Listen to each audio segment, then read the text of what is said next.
this is a tricky bit. I mean, one of the definitions of a mystical experience is it's ineffable, right? That means you can't put it into words. So I'm going to use a little graphic. Maybe a bit like that, without the beard. So what do we know about mystical experiences? I mean, this was a kind of an issue of great debate in the 1960s. You know, all these people started taking psychedelics and they're saying now having spiritual and religious experiences, and various theologians say, oh no, that's total rubbish. You know, you can't have an experience, a genuine spiritual experience with a drug. That's just cheating. I mean, they didn't like the idea of it, let alone, you know, the notion of it. So there's a famous experiment done at Harvard by a contemporary of Timothy Leary's, a guy called Walter Pankey. He was an extremely kind of prolific and overqualified young character. I mean, by the time he was 30, he was a medical doctor, a consultant psychiatrist, a theologian, he'd done a PhD in theology as well, all at Harvard at a very young age. And he did this famous experiment, the Good Friday experiment, where they tried to settle the argument about whether or not drugs can give you a genuine mystical experience. And they took 20 theology students at Harvard, and they put them in the Good Friday experiment. So they put them in a church, and they piped, in a little chapel next to the church, they piped through the Good Friday Mass, about 3-hour Mass. And they gave half of them randomly psilocybin. And then they gave them all this questionnaire about whether or not they'd had mystical experience afterwards under kind of blind conditions. And guess what? You know, let's define it first of all. Pretty much all of them had a mystical experience.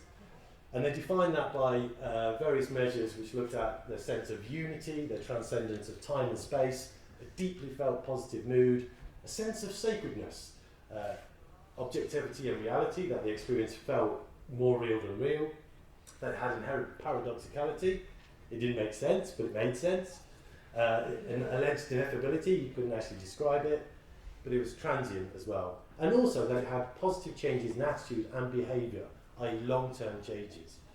And of course by their measures they found pretty much all of those indices were significant in those people who'd had the psilocybin and put in the church mass on Good Friday.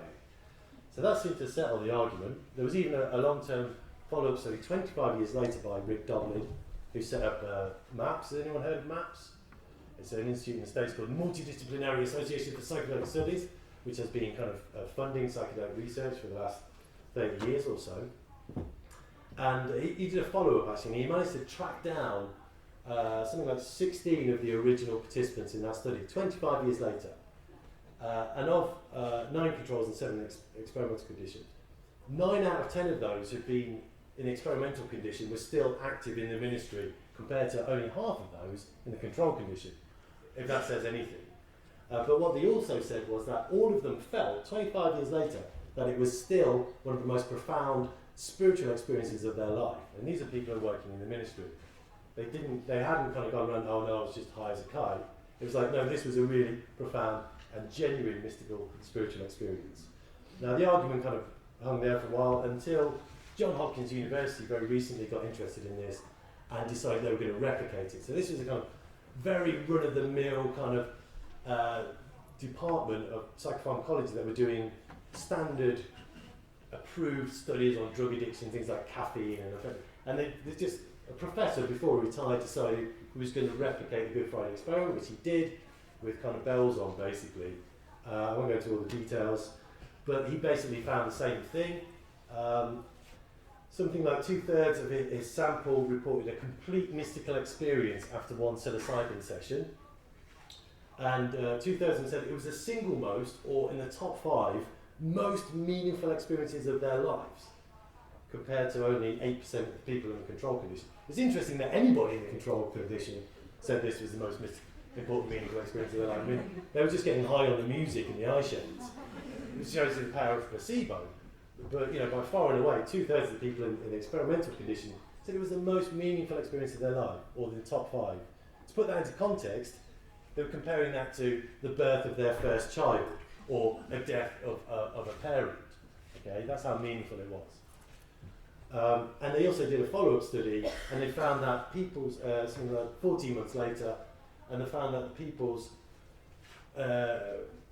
measures on the mysticism scale hadn't changed. It was still the same. 14 months later, they still found it was this kind of really profound experience. They also looked at long-term positive changes in mood and affect, and they found that they were still elevated 14 months later. Not only by self-report, they asked their family and their friends and their colleagues, is this person much nicer and happier than they were before? And they all agreed.